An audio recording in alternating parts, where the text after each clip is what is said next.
안녕하세요. 스포츠 지도사 필기시험 대비 특강 8번째 시간을 시작하도록 하겠습니다. 네, 오늘은 마지막 시간으로 운동 학습과 관련된 내용에 대해서 살펴보도록 하겠습니다. 운동 학습이라고 하면 여러분들 연습과 경험, 운동 기술의 원리, 학습 뭐 이런 내용들을 기억하시면 될 것 같아요. 그래서 이 운동 학습 영역에서는 운동기술의 습득과 관련된 어떤 원리를 규명하고 어떻게 하면 이 운동기술을 더욱 효과적으로 훈련시키고 연습시킬 수 있을지 이러한 것들에 초점을 맞추고 있습니다. 그래서 우리 운동 발달에서 이야기했었던 어떤 신체적인 성장이나 성숙에 의해서 운동기술이 나아지는 것은 포함하지 않아요.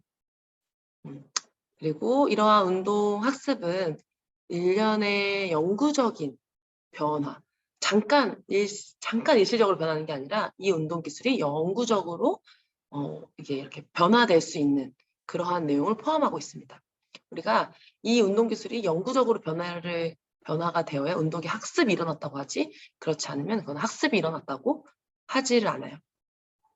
그리고 운동 학습은 직접적으로 관찰이 어렵습니다. 우리가 운동이 학습되었다는 건, 이 운동 기술이 학습되었다는 것은 어떤 그 개인의 운동 수행을 지속적으로 반복적으로 살펴보면서 학습이 되었구나, 잘 안 되었구나 이렇게 유추할 수만 있대요. 그래서 직접 관찰할 수 없고 직접 측정할 수는 없습니다. 유추할 수만 있어요. 그리고 신경 가소성이라는 특징을 가진다고 합니다. 이러한 단어가 한번 시험에 나오기도 했으니까 기억을 해두세요. 어떤 신경 조직의 기능적인 변화를 신경 가소성이라고 합니다. 운동학습의 개념은 이 정도로 여러분들 이해하시면 될 것 같아요. 이따가 문제를 또 풀면서 한 번 더 점검하고 운동학습과 관련된 용어들을 2가지 정도 살펴보도록 하겠습니다. 먼저 운동 기술이 있습니다. 이거 학습하기 위해서는 뭘 학습해야 되는 운동 기술이 있어야겠죠. 우리 운동 기술은 어떠한 과제를 달성하기 위한 수의적이고 효율적인 신체 움직임입니다. 그래서 수의적이라는 거는 내가 의지가 있는 거예요. 생각을 해서 의도적으로 하는 거죠. 그래서 반사운동 같은 건 우리가 운동 기술이라고 하지 않고 또 효율적이지 않은 움직임도 우리가 운동 기술이라고 하지 않죠. 기술이라고 할 수가 없죠. 그리고 그래서 뭐 수학 문제 풀기 같은 거는 기술은 기술이지만 신체의 어떤 사지 움직임이 크게 포함되어 있지 않기 때문에 또 운동 기술이라고 하지 않습니다. 그래서 우리가 이야기하는 운동 기술은 걷고, 뛰고, 점프하고 혹은 아주 복합적인 이러한 스포츠 기술까지 이러한 단순한 것부터 복잡한 내용들의 어떤 신체의 이런 움직임들 우리가 이런 것들을 운동 기술이라고 합니다. 하지만 이제 완전히 어떤 이러한 운동 기술은 여러 가지 복합적인 요인이 상호작용하면서 이루어진다고 할 수 있죠. 그래서 이러한 운동 기술을 분류하는 1차원 기준이 있어요. 이런 것도 시험 문제 한번 나왔었는데 먼저 근육의 크기가 있고요. 그리고 운동의 연속성, 그리고 환경의 안정성이 있습니다. 근육의 크기로 큰 근육을 사용하는 운동은 대근 운동기술, 작은 근육, 섬세한 근육을 사용하면 소근 운동기술 이렇게 나누겠죠. 그래서 어쨌든 이렇게 근육의 크기로 나뉘어진다는 점. 사실 스포츠에서 일어나는 어떤 복잡한 이러한 운동기술들은 하나의 근육으로 딱 떨어져서 운동을 하지 않죠. 이 대근과 소근 운동기술이 모두 합쳐져서 하나의 운동기술을 만들고 있습니다. 하지만 이제 전반적으로 큰 근육을 사용하는지 작은 근육을 사용하는지 이렇게 근육 크기에 따라서 운동 기술을 분류해 볼 수 있고요. 움직임의 연속성, 이 운동 기술이 연속되는지 혹은 그렇지 않은지 이러한 기준인데 불연속, 딱히 연속되지 않는 시작과 끝이 명확해서 한 번에 동작이 다 끝나는 일반 던지기 같은 기술은 시작하면 던지면 끝나죠. 그래서 불연속 운동 기술이라고 하고 계열적 운동 기술은 이러한 불연속성 운동 기술이 연결되어 있는 거예요. 그래서 수비 기술 같은 거, 자 잡는 거는 하나의 불연속 운동 기술, 던지는 거 하나의 불연속 운동 기술. 하지만 공이 날아오는 거 잡자마자 던져서 수비하는 건 이제 우리가 계열적 운동 기술이라고 합니다. 그리고 연속적 운동 기술은 똑같은 운동 기술 이것이 계속 반복되는 거, 달리기나 수영, 팔을 계속 돌리게 하죠. 이런 것들을 연속적 운동 기술이라고 합니다. 움직임의 연소성에 따라서 이렇게 구분할 수 있고 환경의 안정성에 따라서 우리가 그 환경이 얼마나 예측 가능한지, 예측이 잘 안 되는 환경이라면 우리가 개방적이라고 하고 예측이 잘 되는 환경이면 폐쇄라고 하죠. 그래서 환경이 안정적이에요. 볼링이나 체조 같은 거 할 때 환경이 어떤 나에게 주는 큰 그런 영향이 없죠. 그리고 유도, 펜싱, 축구 같은 것들은 내가 상대가 어떻게 공격해 오는지, 상대 진영이 어떻게 움직이고 있는지 이런 환경을 계속 고려해야겠죠. 바람이나 이런 것들도. 그래서 이러한 환경의 안정성에 따라서 폐쇄 운동기술, 개방 운동기술 이런 식으로 구분할 수도 있습니다. 운동학습과 관련된 용어 중에 두 번째가 운동수행이에요. 여러분들이 운동학습과 운동수행, 운동기술 이런 것들 용어를 이렇게 이해를 딱 해주셔야 되는데 특히 운동수행과 운동학습을 구분해서 기억해 주셔도 좋을 것 같아요. 이 운동수행은 운동기술, 방금 말했던 운동기술이 생성돼서 나타난 최종 결과입니다. 그래서 이러한 운동수행은 신체 또는 심리적인 부분에 영향을 많이 받죠. 그리고 직접적인 관찰이 가능합니다. 그래서 운동학습과 다르다고 할 수 있죠. 결과가 어떻게 나왔는지, 몇 초가 나왔는지, 얼마나 던졌는지, 이겼는지 졌는지 관찰이 가능하죠. 잘했는지 못했는지. 그래서 다시 한번 살펴보면 운동학습은 직접적인 관찰이 불가능하고 학습이 되었는지 안 되었는지 그래서 우리가 유추할 수밖에 없고 비교적 영구적인 변화를 의미합니다. 그래서 연습과 경험에 의하고요. 운동 수행은 직접적인 관찰이 가능합니다. 어떻게 결과가 나는지 볼 수가 있고 그 결과를 보는 데 있어서 일시적인 결과라고 할 수 있죠. 또 계속 변화할 수도 있으니까. 그리고 특정한 목적에 의한다고 합니다. 운동학습 이론 이것도 좀 다뤄지는 것 같아요. 시험에서. 그래서 피치와 퍼스널의 학습 단계 이론이라는 게 있는데 운동 기술이 다음과 같은 단계로 나아가면서 학습이 된다는 거예요. 첫 번째 인지 단계에서는 내가 수행해야 될 운동 기술이나 과제를 어떻게 해야 되는지, 무엇을 해야 되는지 그 원리나 개념을 이해하는 단계입니다. 그래서 이때는 인지적으로 어떤 정보를 받아들여서 이해는 하고 있지만 수행의 일관성이 부족하고 이 수행을 하면서 오류가 있을 때도 수정할 수 있는 능력은 아직 발달되지 않은 단계예요. 인지만 하고 있는 그런 단계에 기억하시면 되고 다음으로 연합 단계. 운동기술을 계속 노력해서 수행을 해보는 거예요. 이렇게도 해보고 저렇게도 해보고. 그러다 보니 수행의 일관성과 수행력이 어느 정도 증가하겠죠. 하지만 의도적이고 계속 의식적으로 계속 노력을 하고 신경을 쓰고 집중을 해야 됩니다. 그래서 이렇게 운동 기술을 수행하다가 일부 동작들은 스스로 오류를 수정할 수도 있게 돼요. 이게 연합 단계입니다. 연합 단계. 마지막으로는 계속 이러한 연습이 반복되고 나면 완전한 학습이 이루어져서 움직임이 의식적인 어떤 노력 없이도 무의식적으로 자동적으로 수행이 되는 거예요. 이게 자동화 단계입니다. 이때는 수행의 오류가 매우 적고 수행의 일관성이 가장 높은 단계입니다. 수행의 일관성이 높다 보니까 내가 다른 것들을 또 함께 수행을 할 수도 있겠죠. 다른 어떤 우리 팀의 선수가 어떤 진영에 어디로 달려가고 있는지 파악을 하면서 내가 계속 드리블을 하고 이런 식으로 자동화가 됐다면 2중, 3중 이러한 과제들이 수행이 가능해집니다.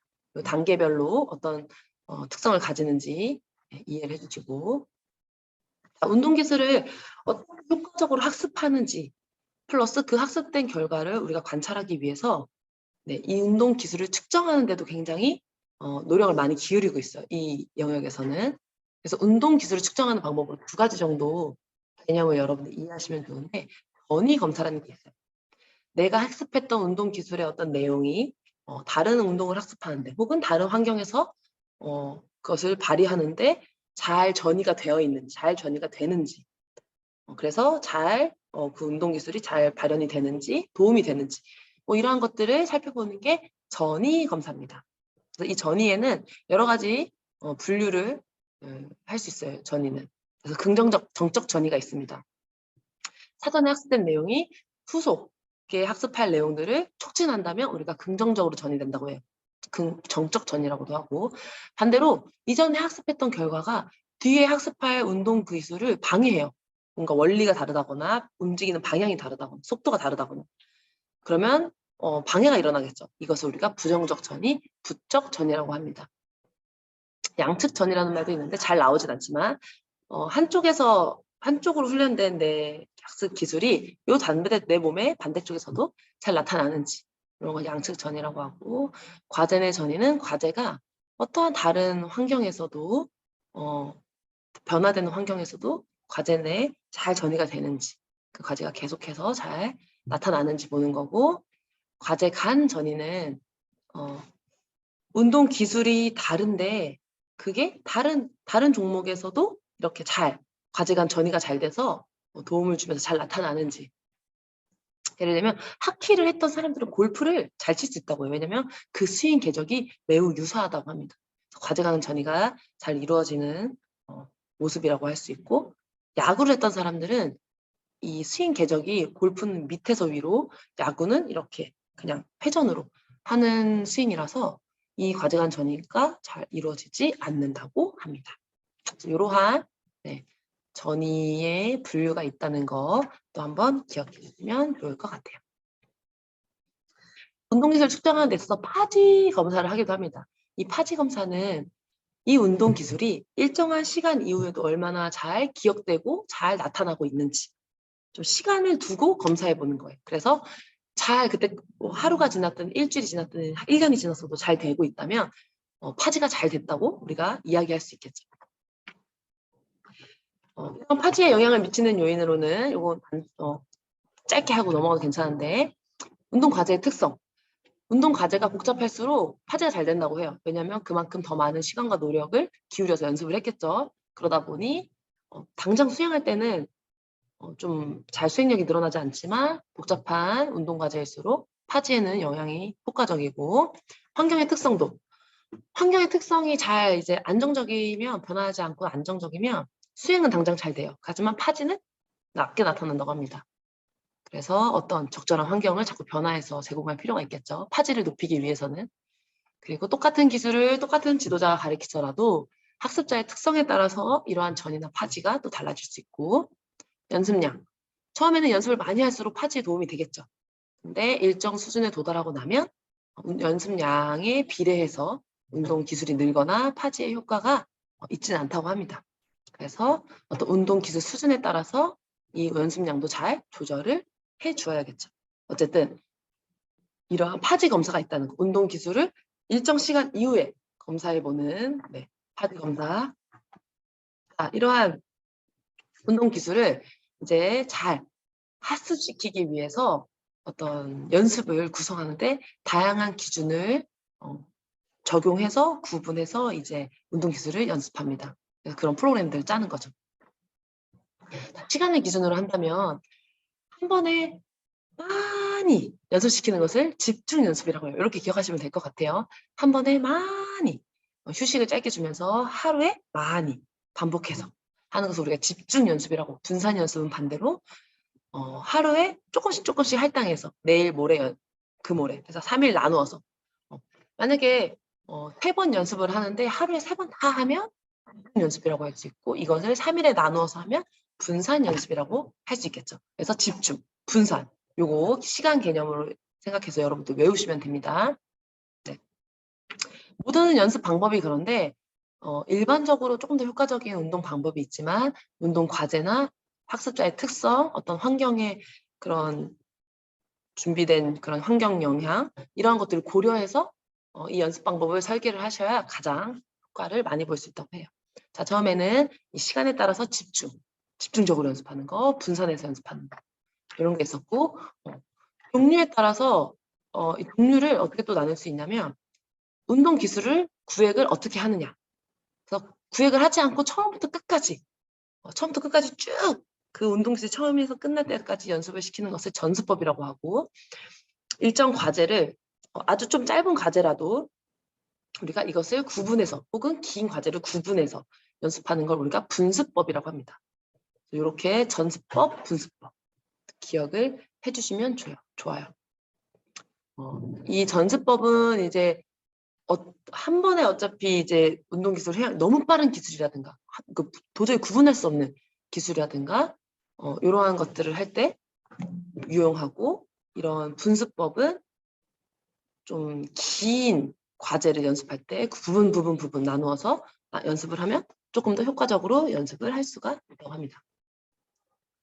그래서 이 분수법을 한번 또 더 구분할 수 있대요. 구분을 해보면 분절화, 부분화, 단순화해서 분수법을 구성을 할 수가 있습니다.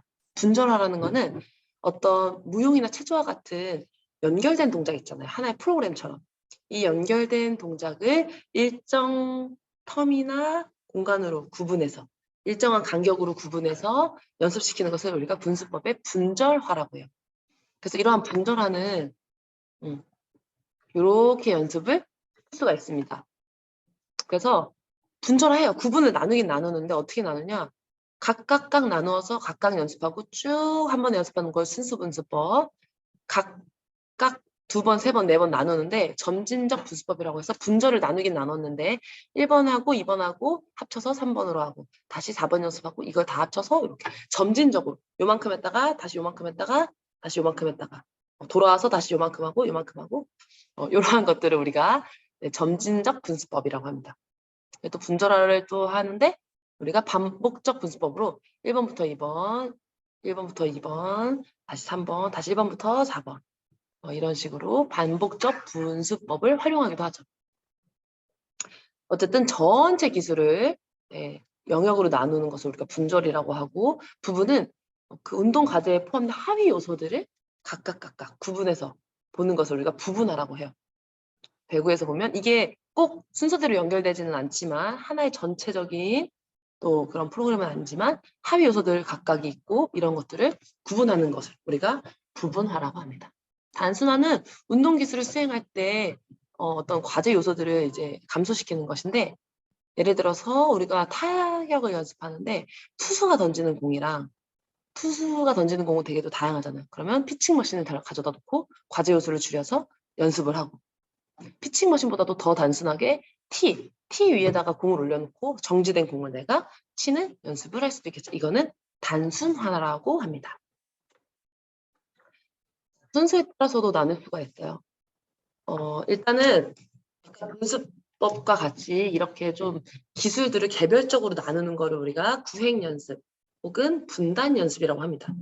이렇게 기억을 하시고, 어떤 기술을 부분 나누는 거. 그리고 그렇게 분단을 나누어서 연습하는 거, 각각 연습하면 이게 우리가 구획 연습이라고 하고, 이 각각 나눈 하위 요소들을 무작위로 연습을 하면 우리가 무선 연습이라고 해요. 그래서 각각 나누고 이거를 또 순서대로 돌아가면서 연습을 하면 무선 연습과는 반대로 계열 연습이라고 합니다. 그래서 이러한 연습 방법이 있다는 걸 여러분들 기억하시고, 아까 이야기했던 것처럼 운동 수행, 당장의 수행 혹은 조금 더 먼 미래의 어떤 수행력, 이런 것들을 어떻게 내가 추구하고 싶은지에 따라서 다양한 방법들을 적재적소에 활용해서 연습을 하셔야 됩니다. 마지막으로 운동 기술을 학습할 때 이러한 가변성을 고려하는 것도 운동 학습의 어떤 연습 방법에 포함되는 내용이라고 해요. 그래서 가변 연습이라고 있어요. 이것은 운동 기술을 연습할 때 다양한 움직임과 환경 상황을 조절해 주는 거예요. 여러 가지를 경험해 볼 수 있게. 이러면 파지에도 효과가 있다고 했죠. 왜 그러냐? 우리가 자꾸 다양한 요소들을 운동 기술을 학습할 때 주면 맥락 간섭 효과가 일어난다고 해요. 어떤 간섭이 일어나는 거죠. 근데 이러한 간섭을 주면 당장 수행에는 좀 부정적인 영향을 미치지만, 아까 이야기했던 것처럼 다양한 그러한 사건들에 의해서 내가 자꾸 노출돼서 연습하고, 이렇게도 연습하고 저렇게도 연습하면서 그렇게 연습을 하면서 숙달을 하면 어떤 그 수행의 파지와 전이가 굉장히 긍정적으로 잘 나타난다고 합니다. 그래서 이러한 간섭 효과를, 맥락 간섭 효과를 높이는 그러한 운동 기술의 연습을 실제로 일부러 이렇게 시키기도 해요. 일부러 소음을 제공한다든가, 구질을 자꾸 바꾼다던가, 시간을 바꾼다던가, 뭐 이런 식으로 이러한 것들을 가변 연습이라고 합니다. 네, 그러면 이제 문제를 한번 풀어보도록 하겠습니다. 우리가 운동학습 관련해서 사실 2-3문제 정도 나올까 싶어요. 근데 그 문제를 여러분들이 꼭 가져가셨으면 좋겠습니다. 첫 번째, 운동기술의 1차원적 분류체계가 아닌 것은 과제의 난이도, 네. 환경의 완전성, 환경의 안정성, 움직임의 연속성, 움직임에 동원되는 근육의 크기. 네, 1번이죠. 아까 3개는 다 설명드렸습니다. 난이도는 1차원적 분류체계가 아니고 운동학습의 정의 및 특성에 대한 설명으로 옳지 않은 것은 학습과정 그 자체를 직접 관찰할 수 있다. 네, 옳지 않죠. 네. 여러분들이 이제 풀어보세요. 저가 좀 빨리 진행을 해볼 테니까. 자, 신경 가소성의 특징을 나타낸다고 했죠. 이게 좀 말이 어려워도 우리 직접 관찰할 수 있지 않다고 했잖아요. 뭘 관찰할 수 있죠? 운동 수행은 직접 관찰할 수 있죠. 잘했는지 못했는지, 뭐 무릎이 많이 올라갔는지 안 내려갔는지, 점수가 몇 점 나왔는지, 팔이 잘 올라갔는지. 하지만 학습 과정 자체는 직접 관찰할 수 없고 나머지는 다 맞죠. 비교적 영구적인 운동 수행의 향상으로 나타나는 일련의 내적 과정이다. 영구적인 향상, 그리고 연습과 경험에 의해서 나타나는 현상. 성숙이나 동기 또는 훈련 등의 일시적으로 변하는 것은 포함하지 않는다. 맞습니다. 다음 피치와 퍼스너의 운동 학습 단계의 설명이 바르게 제시된 것은. 네. 여러분들 멈추고 한번 풀어보세요. 각각 여러분들이 보기만 보고도 딱딱딱 이걸 맞출 수 있어야 돼요. 자, 포핸드 스트로크 자세를 안정적이고 일관성 있게 수행한다는 것은 자동화가 됐다는 거고 학습자는 오류를 수정하기 위해 연습하고 그 오류를 탐지해서 일부 수정할 수 있대요. 이거는 연합 단계였죠. 일부 수정할 수 있고 학습자가 스트로크의 개념을 이해하고 있는 정도예요. 여기는 인지 단계. 그래서 정답은 2번이 되겠습니다. 다음이 설명하는 개념은 다음 중 무엇일까요? 전이네요. 전이가 나왔네요. 수연이는 오랫동안 배드민턴을 즐기다가 새롭게 테니스 교실에 등록했대요. 근데 테니스 코치가 어떤 동작을 하는 데 있어서 수연이가 손목 스냅을 습관적으로 사용하는 걸 보고 이것을 고정하도록 했대요. 고쳐준 거죠. 그러면 이전에 배드민턴을 했던 그 운동 기술의 학습이 테니스를 배우는데 부정적으로 영향을 미치고 있는 거죠. 그래서 정답은 전이가 되겠습니다. 네, 후속 학습에 방해를 하고 있죠. 그래서 부적 전이, 과제 내 전이는 뭐였는지, 양측 전이는 뭐였는지, 정적 전이는 뭐였는지 여러분들 잘 기억을 하나씩 보면서 또 해주셔야 됩니다. 기억 니은에 해당하는 것은 네, 학습자가 새로운 기술을 연습한 후에 특정 시간이 지난 후 연습한 기술의 수행력을 평가하는 것. 특정 시간이 지난 후에 검사하는 것은 파지 검사라고 했고 연습한 기술이 다른 수행 상황에서도 발휘되는지 잘 전이가 됐는지 확인하는 거죠. 전이 검사입니다. 자, 기억 니은의 연습 구도를 적절하게 제시한 것은 무엇일까요? 자, 기억에서는 서브, 세팅, 언더핸드. 뭔가 기술을 구획했네요. 나눴네요. 니은은 서브, 세팅, 언더핸드. 뭔가 이렇게 이 구획한 동작들을 무작위로 하고 있네요. 그러면 집중 연습 아니죠. 집중 연습은 한 번에 많은 시간적으로 많은 투자를 해서 연습하는 거고 기억의 가변 연습은 어떤 환경을 조작해 주는 거. 맥락 가설 효과를 높여주는 거. 구획 연습. 맞죠? 구획했죠? 가변 연습 아니고. 그런 정답은 앞에 것만 봐도 3번이네요. 자, 뒤에도 무작위로 하는 거 무선 연습. 네. 무선 연습. 분산 연습은 시간을 나누어서 간격을 넓게 두고 시간을 분산해서 하는 거. 정답은 3번이고. 이런 문제들이 많이 나왔었죠. 그래도 그러니까 올해도 한 두세 문제 정도 나올 것 같아요. 여러분들 꼭 가져가셨으면 좋겠습니다. 네. 맥락 간섭 효과를 유발하기 위한 연습 방법이래요. 괄호 안에 들어갈 용어가 바르게 나열된 것은. 지도사 류현진이 여러 가지 던지기 동작을 지도하기 위해서 2가지 연습 방법을 계획했대요. 뭘까요? 기억은 ABC 던지기 동작을 각각 벌써 구분했고 이것을 10분씩 할당해서 연습한대요. 할당해서. 일단 분산은 아닙니다. 분산은 며칠 나누어서 혹은 그것들을 횟수를 더 많이 이제 나누어서 하는 걸 우리가 분산이라고 하고 휴식 시간을 많이 주는 거. 그럼 일단 분단이죠. 네, 분단 연습하는 거죠. 구획해서. 똑같은 말이 분단이라고 했죠. 니은은 30분 동안 A, B, C를 순서 없이 무작위로 하는 거래요. 그러면 우선이겠다. 우선의 반대말이 계열. 순서대로 이 구획한 동작들을 순서대로 하면 계열 연습인데 무작위로 했으니까 무선 연습이 되겠습니다. 다음 연습법과 내용이 관련이 있는 것은 여기 이런 내용들이 나왔고 각 부분을 따로 연습한 후에 전체 기술을 종합적으로 연습하는 순수 분수법이 있고 전체 운동 기술 중에서 첫 번째, 두 번째 각각 연습하고 그 요소를 합쳐서 그 다음에 또 다음 요소를 연습하고 또 다시 합쳐서 점진적 분수법이네요. 이렇게 구분되는 연습법 내용과 관련이 있는 게 무엇일까요? 이게 작년에 나왔던 문제네요. 자, 밑에 거 집중 분산 아니죠? 계속 설명했죠? 이거 아니고.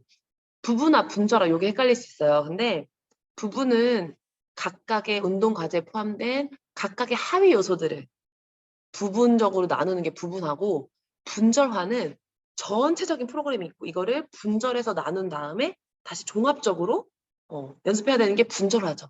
그러니까 보기에서 설명하는 거는 분절화 개념이 적용된 연습법이라고 할 수 있겠습니다. 네, 이렇게 8번째 마지막 특강을 마치도록 하겠습니다. 네, 마지막 끝까지 아마 강의를 들은 친구들이 꼭 있었으면 좋겠는데 쉽지 않았을 것 같아요. 혹시 다 듣지 않았더라도 여러분들 이번 시험 때 이번 강의들이 조금이라도 좀 도움이 됐으면 하고 열심히 응원하고 있겠습니다. 네, 지금까지 모든 강의를 들으시느라고 수고 많으셨습니다.